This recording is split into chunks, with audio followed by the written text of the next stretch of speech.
பாகவதம் 77வது உபன்யாசம். சோபகிருத் வருஷம் கார்த்திகை மாதம் 3ஆம் தேதி ஞாயிற்றுக்கிழமை 3/8/2125. 3வது ஸ்கந்தத்தில் 8வது அத்தியாயத்தில் ஒரு 22 ஸ்லோகம் வரையிலும் பார்த்துருக்கோம். பிரம்மதேவன் 100 சம்பத்சரங்கள், அதாவது 100 தேவ சம்பத்சரங்கள் அடங்கின காலம் வரையிலும் சமாதி யோகத்தை குறைவர நடத்தி அதனாலே தெளிவான அறிமுகத்து எந்த பகவானை முன்பு ஜலத்திலே வெகு தூரம் தேடியும் காணப்பெறானோ அந்த வஸ்துவாகிற பரமபுருஷன் தானே மனசிலே தோற்ற பெற்று கண்டறிந்தான். தாமரத்தண்டினுடைய நூல் போல் வெளுத்ததும் நீண்டதுமாகிய ஆதிசேஷனுடைய உடலாகிற படுக்கையிலே சயனித்துக் கொண்டிருக்கிறான் எம்பெருமான். அந்த பரமபுருஷனை இந்த அயன்னா அஜன் பிரம்மா அவன் பார்த்தான். அந்த ஆதிபுருஷனுக்கு படுக்கையாகிற ஆதிசேஷன் படங்களாலே, அதாவது பணங்கள் அப்படின்னா கழுத்துகள், அவைகளாலே நீண்டிருக்கிற தன் சிகரங்களிலே தரித்திருக்கிற ரத்தன கிரீடங்கள், அதில் ரத்தன கிரீடங்களில் இழைத்த ரத்தனங்களின் காந்திகளால் அந்தகாரம் எல்லாம், அதாவது இருட்டெல்லாம் தொலைய பெற்றன. அந்த பகவான் அதிலே வைத்திருந்தான். அத்தகைய ஆதிசேஷனாகிற படுக்கையில் பீதாம்பரம் உடுத்து ஸ்வர்ணமயமான கிரீட்டங்களை தரித்து ரத்னஹாரங்களும் துளசி மாலைகளும் முத்து மாலைகளும் பூ மாலைகளும் அணிந்து நீண்ட புஜதண்டங்களும் அழகிய பாதங்களும், புஜங்கள் தண்டங்கள் மாதிரி பெருச தோள்கள், அந்த கைகள் இருக்கின்றன, அழகிய பாதங்களும் விளங்க பெற்று பகவான் சயனித்துக் கொண்டிருந்தான். சந்தியா காலத்து மேகமே வஸ்திரமாக சூழ்ந்திருக்க பெற்று ஸ்வர்ணமயமான சிகரங்கள் பல நிறைந்து ரத்னங்களும் அருவிகளும் அழகிய ஓஷதிகளும் புஷ்ப சமூகங்களுமாகிற வனமாலைகளும் அமைந்து மூங்கில்களாகிற புஜங்கள் விருட்சங்களாகிற பாதங்கள் உடையதாகி அழகாக இருக்கிற ஒரு மரகத பர்வதம், மரகதம்ன்ற ஒரு ரத்னம், அதுவே ஒரு பர்வதமாக இருந்தால் அது எவ்வளவு ஒளியோடு இருக்குமோ அந்த ஒளியையும் திரஸ்கரிக்கிறவன் போல, அதை இல்லை செய்கிறவன் போல அவ்வளவு ஒளியோட பகவான் பிரம்மதேவனுக்கு காட்சியளித்தான். அப்பொழுது பிரஜைகளை சிருஷ்டிக்க வேண்டும் என்ற விருப்பம் பிரம்மாவுக்கு உண்டாக பெற்றது. சிருஷ்டிப்பதிலே முயற்சி கொண்டவனாகி ஸ்பஷ்டமாக தோற்றப்பெறாத கதி உடைய பரமபுருஷனிடத்திலே மனத்தை நிலைநிறுத்தி துதி செய்ய தகுந்தவனான ஜெகத்காரண வஸ்துவாகிற அந்த பகவானை பிரம்மா ஸ்தோத்திரம் செய்தான். இதோட 33வது ஸ்லோகம் முடிகிறது. இந்த 8வது அத்தியாயத்தில் 33 ஸ்லோகங்கள், இதோட 8வது அத்தியாயம் முடிகிறது. அதுக்கு மேலே 9வது அத்தியாயம், இதில் 44 ஸ்லோகங்கள். பிரம்மதேவன் சிருஷ்டி சாமர்த்தியம் பெறுவதற்காக பரமபுருஷனை ஸ்தோத்திரம் செய்தான். பிரம்மதேவன் சொல்றான், ஓ பரமபுருஷா, ஞானாதி குணங்களெல்லாம் நிறைந்த பகவானே, வெகு நாள் கழித்து இப்பொழுது நான் உன்னை அறிந்தேன். நீ காரியமாயும் காரணமாயும் உள்ள சமஸ்த சேதனாச்சேதனங்களுக்கும் அந்தரியாமி என்ன அறிந்தேன். உன் சங்கல்பத்தினாலே அப்ராகிருதமான திவ்யமங்கள விக்கிரகத்தை கொள்கிறவன் என்று அறிந்தேன். நீ சர்வஜன், நீ சர்வசக்தி, சத்திய சங்கல்பன், தடையற்ற சங்கல்பமுடையவன், அதாவது நினைத்ததெல்லாம் நிறைவேற பெற்றவன். உன்னை பத்தினாரிடத்திலே என்றும் மாறாத வாத்சல்யமுடையவன், சத்தியம் ஞானம் அனந்தம் என்ற சொரூபனாக இருக்கிறவன், அதாவது நிர்விகாரன், அசங்குச்சிதமான ஞானத்தை உடையவன், தேசம் காலம் வஸ்து இவைகளாலே அளவிட முடியாதவன், அதுதான் அனந்தன் என்றதனுடைய அர்த்தம். அப்படிப்பட்ட சொரூபத்தை உடையவன் நீ, அப்படிப்பட்ட வஸ்து நீன்னு அர்த்தம். இப்பொழுது அப்படி உன்னை அறிந்தேன். ஞானம் முதலான ஷாட்குண்யம் நிறைந்தவன், ஷாட்குண்யம்னா 6 குணங்கள் நிறைந்தவன் நீ. ஞானம், சக்தி, பலம், ஐஸ்வர்யம், வீரியம், தேஜஸ் என்ற குணங்களை உடையவன். கர்மத்தினாலே விளையும் பிராகிருத சரீரமுடைய ஜீவாத்மாக்களுக்கு உன்னை அறிய முடியாது. உன்னை அறிந்தால் எல்லாவற்றையும் அறிந்தவனாவான். ஆனால் அந்த தேகம் அவர்களை மறைப்பதனாலே உன்னை அறியாமல் இருக்கிறார்கள். ஷாட்குண்ய சொரூபனே, உனக்கு வேறுபட்டதாக சுதந்திரமாக உன்னை போன்ற இன்னொரு வஸ்து உண்டான கிடையாது. அத்விதீயன் நீ. நீ 3 வகைப்பட்ட சேதனர்களை காட்டிலும் வேறுபட்டவன், அச்சேதனமான பிரகிருதியை காட்டிலும் வேறுபட்டவன், ஞானஸ்வரூபனாகையாலே ஜடமான பிரகிருதியை காட்டில் வேறுபட்டவன். ஜீவாத்மாக்கள் ஞானஸ்வரூபராகையால் பிரகிருதியை காட்டிலும் வேறுபட்டவர்களாக இருந்தாலும் பத்த ஜீவர்கள் பிரகிருதி சம்பந்தத்தால் ஞான சங்கோச்சம் உடையவர்கள். அதனால எப்பொழுதும் ஞானம் மறையாமல் இருக்க பெற்ற நீ அவர்களில் விலட்சணன். சம்சாரத்தில் நின்று விடுபட்ட முக்தி ஜீவர்கள் ஞான சங்கோச்சம் நீங்க பெற்றவர்கள் தான். ஆனாலும் சில காலம் ஞானம் மறைக்க பெற்றிருந்தவர்கள். நீ நித்திய அசங்குச்சித ஞானம் உடையவன். அதனால அவர்களை காட்டில் வேறுபட்டவன். சம்சார சம்பந்தம் இல்லாமல் நித்திய அசங்குச்சித ஞானம் உடையவர்கள் நித்தியர்கள். அனந்தன், கருடன், விஸ்வசேனர் முதலியவர்கள். அவர்களும் உன்னுடைய நித்திய சங்கல்பத்தாலே அந்த தன்மையை உடையவர்கள். அப்ப சுவாபாவிக நித்திய அசங்குச்சித ஞானம் என்பது உனக்குத்தான் இருக்கு. அதனாலே அவர்கள் உன் அருளாலே அதை பெற்றவர்கள். அதனால அவர்களை காட்டிலும் கூட நீ விலட்சணன். அவர்களுக்கு நித்தியோபாதின்ற உன்னுடைய சங்கல்பம். அதனால நித்திய சங்கல்பம் தான் நித்திய உபாதி. உபாதி நித்தியம். உபாதினா காரணம், அது நித்தியம். அந்த காரணத்தாலே அவர்களுக்கு நித்திய அசங்குச்சித ஞானம் ஏற்பட்டிருக்கு. உனக்கு காரணம் இல்லாமலே நித்திய அசங்குச்சித ஞானம் ஏற்பட்டிருக்கு. அதனால அந்த நித்தியர்களையும் காட்டிலும் நீ விலட்சணனாக இருக்கிறாய். உன்னுடைய சொரூபத்தையும் உருவத்தையும் உன்னுடைய திருமேனியையும் நான் சரணமடைந்தேன். ஜகத்துக்கெல்லாம் மங்களத்தை தரக்கூடிய திருமேனிய உடையவன் நீ. உன்னை தியானத்தாலே பணிந்திருக்கிற எங்களுடைய க்ஷேமத்தின் பொருட்டு வேதாந்தங்களில் பிரசித்தமான இந்த திருவுருவத்தை நீ காட்டினாய். அத்தகைய ஸ்வரூபரூப குணவிபூதிகளை உடையவனும் பூர்ண ஷாட்குண்ய மூர்த்தியுமாகிற உன்னை நமஸ்கரிக்கிறேன். பிரயோஜனமற்ற சப்தாதி விஷயங்களில் வீணாக மனப்பற்றுடைய எவரும் அவ்வழியால் நரகம் பெற வேண்டியவர்களுமாகிய பிராணிகளால் நீ ஆராதிக்க பெற்றவன் அல்லன். அத்தகைய அவர்கள் உன்னை ஆராதிக்க மாட்டார்கள். ஆனது பற்றியே அவர்கள் நரகத்தை அடைகிறார்கள். வேதமாகிற காற்றானது உன் பாதார விந்தங்களில் இருக்கிற கந்தத்தை எடுத்துக்கொண்டு வீசுகிறது. அந்த காத்தினாலே அருகாமையில் கொண்டு வரப்படுகிறது உன் பாதார விந்தங்களின் கந்தம். அப்ப வேதத்தினாலே உன் திருவடிகளை அறிகிறவர்கள் பாக்கியவான்கள்.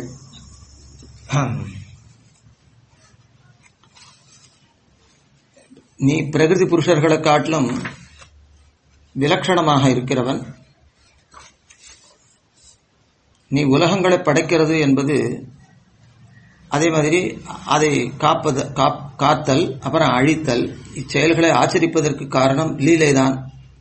உனக்கு விளையாடுவதில் விருப்பம் ஏற்பட்டால் ஜகத்தை சிருஷ்டி பண்ணுகிறாய், ரட்சிக்கிறாய், சம்ஹரிக்கிறாய். சேதனா சேத்தனங்களுக்கு இந்த ஜகத்தை படைத்தல், ரட்சித்தல், அழித்தல் என்பவை பொருந்த மாட்டா. உனக்கு மட்டும்தான் பொருந்தும். அவற்றை நீ லீலையாகவே நடத்துகின்றாய். பிரகிருதி புருஷர்களை நியமிக்கும் தன்மை உடையவன் நீ. பிரகிருதி புருஷர்களை காட்டிலும் விலட்சணமாக இருக்கிறவன். உன்னை அடைவதற்கு காரணனாகிய உன்னை தியானித்தலே சாதனம். காரணந்து தேயகான்றது சுத்தி, அதை சொல்றார் பிரம்மா. அதனால காரணனாகிய உன்னை தியானித்தல் தான் உன்னை அடைவதற்கு சாதனம். இப்படிப்பட்ட உன்னை நமஸ்கரிக்கிறேன். விருப்பங்களெல்லாம் நிறைவேற பெற்றவனுக்கு லீலையாகவாயினும் ஜகத்தை படைக்க முதலான செயல்கள் எப்படி பொருந்தும் என்றால், சம்சார பயத்தினாலே பரிதபிக்கிற ஜீவர்களை அனுகிரகிக்க வேண்டும் என்ற விருப்பத்தினாலே உனக்கு சிருஷ்டி என்பது பொருந்தும், ரட்சணம் என்பதும் பொருந்தும். அவர்கள் தீய செயல்களில் மிகவும் ஈடுபடுற போது அவர்களை தொடர்ந்து அந்த தீய செயல்களை பண்ணவிடாமல் காப்பதற்காக சம்ஹாரம் பண்ணுவதும் பொருந்தும். இப்போ உலகத்தில் ஒன்றை தவிர ஒருத்தன் காரணம் இருக்க முடியும்னா மனக்கவலை தீர பெறாதவனாக எல்லாரும் இருக்கிறதுனால அவனுக்கு விளையாட்டில் விருப்பம் உண்டாக இடமில்லை. நீ எல்லாம் நிறைந்த பூர்ணனாகையாலே நீ விளையாடலாம். அதனால உனக்கே ஜெகத் சிருஷ்டி என்பது பொருந்தும்.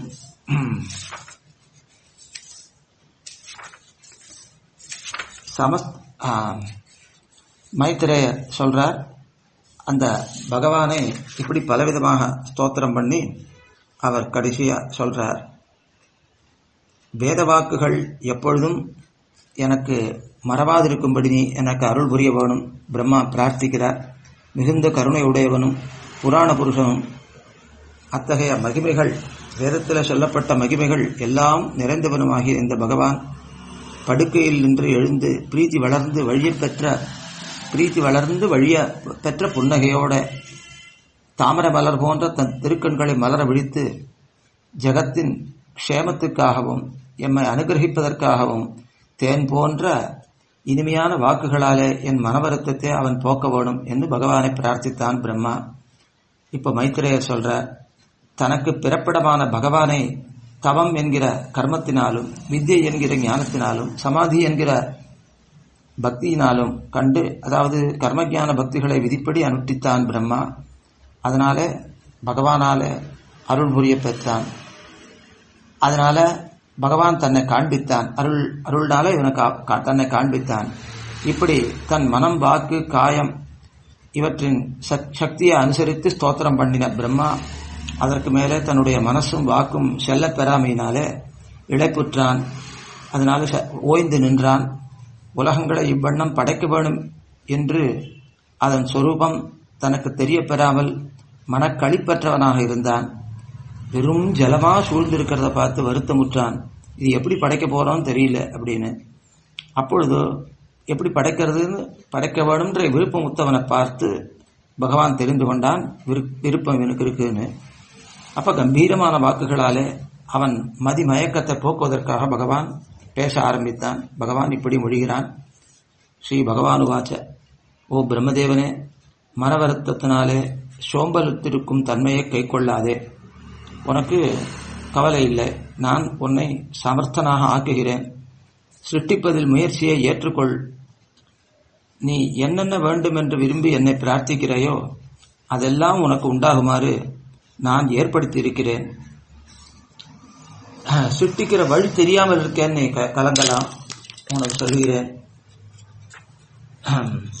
நீ மீளவும் கர்மயோகத்தையும் ஞான யோகத்தையும் பக்தி யோகத்தையும் அனுஷ்டிப்பாயாக.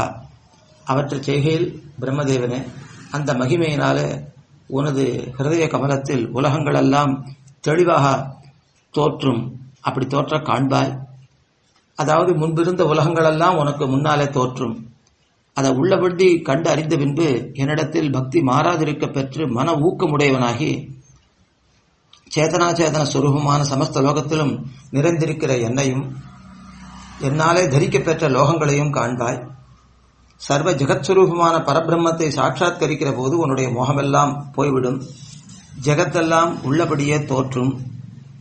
காஷ்டங்கள் அப்படின்னா கட்டைகளிலே பற்றி இருக்கிற அக்னியைப் போல சமஸ்த பூதங்களிலும் நிறைந்திருக்கிற என்னை எப்பொழுது உலகம் உள்ளபடி காணுமோ அப்பொழுதுதான் மோகமெல்லாம் தீரப்பெறும். எந்த பதார்த்தத்தை எடுத்தாலும் என்னை அந்தர்யாமி என்று தெரிந்து கொள்ள வேணும். பிரஜைகளை இப்படி உனக்கு அருள் புரிகிறேன். உனக்கு நீ இந்த யோகங்களை அனுஷ்டித்தால் உனக்கு என்னை அந்தர்யாமியாக கொண்ட ஜெகத்து தோற்றும் என்று உன்னை நான் அனுகிரகிக்கிறேன். என் ஸ்வரூபரூப குணவிபூதிகளை உள்ளபடி அறிவிப்பதாகிற சமஸ்த வேதங்களையும் நீ சாட்சாத்கரிப்பாய். சம்சாரத்திலிருந்து மீளவட்டாமல் பந்திக்கும் தன்மை உடையதாகையாலே ரஜோகுணமானது திரும்பவும் சம்சாரத்தில் கட்டி வைக்கும். ஆனால் நீ சிருஷ்டித்தாலும் ரஜோகுணத்தால் சிருஷ்டித்தாலும் கூட உன்னை அந்த குணம் பந்திக்காது, சம்சாரத்திலிருந்து மீள ஒட்டாமல் தடுக்காது. பிரஜைகளை படைத்து கொண்டிருந்தாலும் கூட என்னுடைய அனுகிரகத்தாலே உன் மனசு எப்பொழுதும் என்னிடத்தில் மிகவும் ஆசக்தியை உடையதாக இருக்கும், அதாவது அன்பை உடையதாக இருக்கும். இப்படி நான் உனக்கு அருள் புரிகிறேன். தேகத்தையே ஆத்மாவென்று நினைத்து அதில் விருப்பமுடைய அபக்தர்களுக்கு எவ்வளவு வருந்தி பிரயத்தனப்பட்டாலும் நான் இத்தகையவன் என்று அறிய முடியாதவனாக இருக்கிறேன். ஆனால் உன்னாலே அறிய பெற்றேன். நீ என்னை சுரூபரூப குணபூதிகளை பூதிகளோட உள்ளபடி அறிந்தாய். நான் உன்னை அறிந்தேன் என்பது எப்படி தெரிகிறது என்கிறாயா? சொல்றேன் கேள். நீ என்னை பிராகிருதமான பஞ்சபூதங்களும் அத்தகைய ஞானேந்திரிய கர்மேந்திரியங்களும் சத்வர ஸ்தமோ குணங்களும் தீண்ட பெறாதவன் என்று நினைத்திருக்கிறாய். எல்லா செயல்களும் செய்யும் திறமை உடையவன் என்று நினைத்திருக்கிறாய். சமஸ்த காமங்களும் அதாவது எல்லா விருப்பங்களும் நிறைவேற பெற்றவன் என்று நினைத்திருக்கிறாய். சர்வகந்தன் எல்லா புண்ணியகந்தங்களையும் உடையவன், சர்வரசன் எல்லா புண்ணிய ரசங்களையும் உடையவன் என்று ஸ்ருதிகள் சொல்லுகிறபடியே பிரகிருதியினுடைய சம்பந்தம் இல்லாமல் சுத்த சத்துவம் கலந்த பஞ்சோபனிஷன்மயமான சரீரம் உடையவன், அதாவது திருமேனிய உடையவன் என்ன நீ தெரிந்து கொண்டிருக்கிறாய். ஞானேந்திரிய கர்மேந்திரியங்கள் எனக்கு அலங்காரமாக இருக்கின்றன. இந்திரியங்களுடைய உதவி இல்லாமலே நான் ஞானத்தை உடையவன் என்று என்னை நீ தெரிந்து கொண்டிருக்கிறாய்.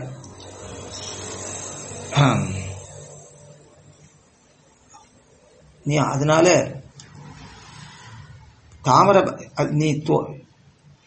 நீ தோன்றின தாமரை மலரை பார்த்து ஒன்னும் சுத்தீவிர ஜலமா இருக்கிறதுனால இதுக்கு ஒரு ஆதாரம் இருக்கணுமே, அதை தேடி பார்ப்போம் என்று என்னை தேடுவதற்கு முனைந்தாய்.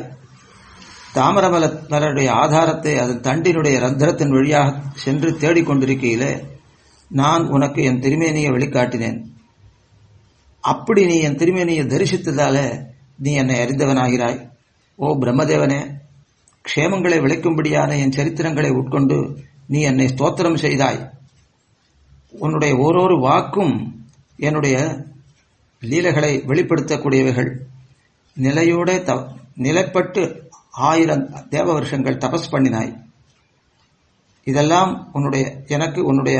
உனக்கு என்னுடைய அனுகிரகத்தாலே உண்டானவை. நற்குணங்கள் நிறைந்து துர்குணங்கள் தீண்ட பெறாதவனாகிய என்னை வர்ணித்து லோகங்களை படைக்க வேண்டும் என்று விருப்பத்தினாலே நீ ஸ்தோத்திரம் செய்தாய். அந்த ஸ்தோத்திரங்களிலே உன்னுடைய அறிவு புலனாகிறது. அதனாலே நான் மிகுதியும் சந்தோஷமடைந்தேன். உனக்கு மங்களம் உண்டாகட்டும். நான் பிரீத்தி அடைவேனாயின் போகமோட்சங்கள் இரண்டும் சேத்தனர்களுக்கு கையிலந்த நெல்லிக்கனிகளாக வந்துவிடும். இப்படி தத்துவமுணர்ந்த பெரியோர்கள் நிச்சயித்திருக்கிறார்கள்.